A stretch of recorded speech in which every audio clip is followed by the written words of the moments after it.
12 के विद्यार्थी ध्यान दें, इनको विलयन की सांद्रता निकालने की विधियां पढ़ाया जा रहा है, जिसके अंतर्गत आपको ग्राम प्रति लीटर सांद्रता क्या है उसको पढ़ाया गया, मोलरता या मोल प्रति लीटर सांद्रता क्या है उसको भी आपको पढ़ाया गया। अब जो आप तीसरे नंबर पे पढ़ेंगे वो है नार्मलता। नार्मलता तो प्रश्न आता है, नार्मलता किसे कहते हैं? मात्रक एवं सूत्र सहित परिभाषित करो। अब इसको अंग्रेजी में नॉर्मैलिटी कहते हैं। नॉर्मैलिटी अंग्रेजी में इसको नॉर्मैलिटी कहते हैं, और परिभाषा को ध्यान से विद्यार्थी सुनेंगे और लिखेंगे। किसी विलयन के एकांक लीटर आयतन में किसी विलेय पदार्थ के ग्राम तुल्यांकों की संख्या को नॉर्मलता कहते हैं। किसी विलयन के एकांक लीटर आयतन में उपस्थित विलेय पदार्थ के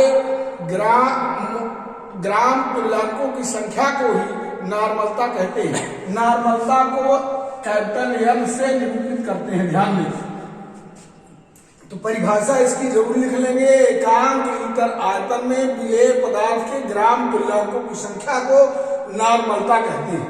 तो नॉर्मलता का जो सूत्र बनता है वो है नॉर्मलता बराबर विलेय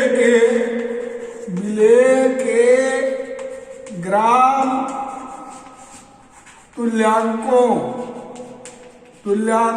की संख्या, ग्राम तुल्यांकों की संख्या बटे विलयन का आयतन लीटर में। विलयन का आयतन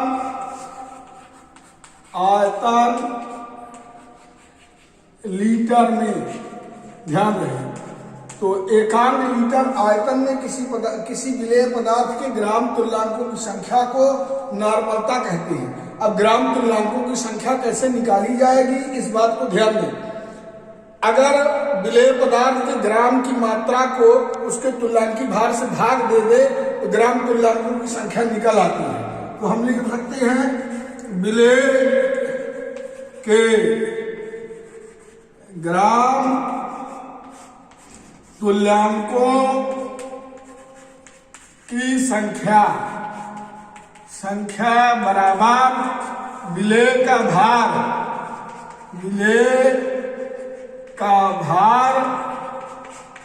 बटे तुल्यांकी भार। ये सूत्र बनता है तो हो जाएगा W/E, जहां W ग्राम में है, विलेय का भार है, और E विलेय का तुल्यांकी भार है। अब सूत्र को देखें, इतना आप नोट कर लें, फिर सूत्र पर ध्यान से फिर से देखें कि नॉर्मलता का सूत्र क्या बनता है।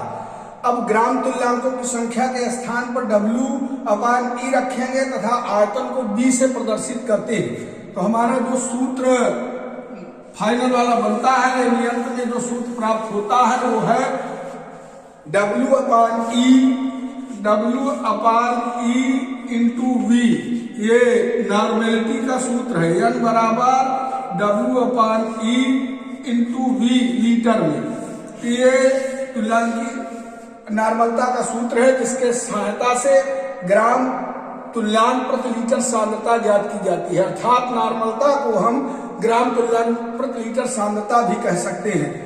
N बराबर W/E इंटू B लीटर में रहेगा और W ग्राम में रहेगा। इसका मात्रक हो जाएगा ग्राम तुल्यांक प्रति लीटर। ध्यान रहे, इस प्रकार के न्यूमेरिकल को हल करने के लिए विद्यार्थियों को एक बात और ध्यान रहे, अम्ल क्षार लवण के तुल्यांकी भार निकालना आए। अगर अम्ल क्षार लवण के तुल्यांकी भार आपको निकालना आता है तो W का मान ग्राम में दिया रहेगा, लीटर में आयतन रहेगा। तुल्यांकी भार निकालकर सूत्र का उपयोग करते हुए नॉर्मलता की गणना करके उसे ग्राम तुल्यांक प्रति लीटर में प्रदर्शित कर देते हैं। अब किसी यहाँ पर ध्यान दें, हालांकि ये 9th की बात है कि लवण का तुल्यांकी भार आपको निकालना है। लवण का तुल्यांकी भार E बराबर होगा भार बटे किसी एक मूलक पर कुल आवेश। इसको अलग से ध्यान देना है, लिखना नहीं है, ये आपको याद होना चाहिए कि लवण का तुल्यांकी भार इस प्रकार से निकलेगा। लवण का भार ग्राम में, किसमें रहेगा?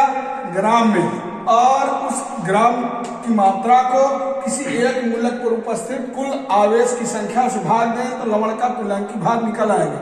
अब अम्ल का तुल्यांकी भार निकालना है। अम्ल का तुल्यांकी भार बराबर यहां भी हो जाएगा W अपान क्षारकता। क्षारकता माने किसी लवण क्षारकता माने किसी अम्ल के एक मोल में उपस्थित, एक अणु में उपस्थित विस्थापनीय हाइड्रोजन परमाणुओं की संख्या। तो इस सूत्र से अम्ल का तुल्यांकी भार निकाल लेंगे, इस सूत्र से हम अम्ल का निकाल लेंगे, इस सूत्र से हम लवण का तुल्यांकी भार निकाल लेंगे। अगर हमको क्षार का तुल्यांकी भार निकालना है तो क्षार का तुल्यांकी भार बराबर क्षार का तुल्यांकी भार E बराबर W अपान अम्लता, माने क्षार का भार ग्राम में बटे विस्थापनीय OH समूहों की संख्या, विस्थापनीय OH समूहों की संख्या। इस प्रकार से लवण, अम्ल और क्षार के तुल्यांकी भार को निकालकर हम सूत्र का प्रयोग कर किसी विलेन की नॉर्मलता को अर्थात ग्राम तुल्यांक प्रति लीटर सांद्रता को व्यक्त कर सकते हैं। तो आपको आज यह विधि बताई गई जो कि महत्वपूर्ण है और यह कई बार पूछी गई है। सूत्र मात्रा सहित इसकी परिभाषा लिखना होता है तथा ढेर प्रकार के न्यूमेरिकल लगाने होते हैं। विद्यार्थी इस बात को ध्यान से देख लें, कल आपको इससे संबंध में न्यूमेरिकल बताए जाएंगे।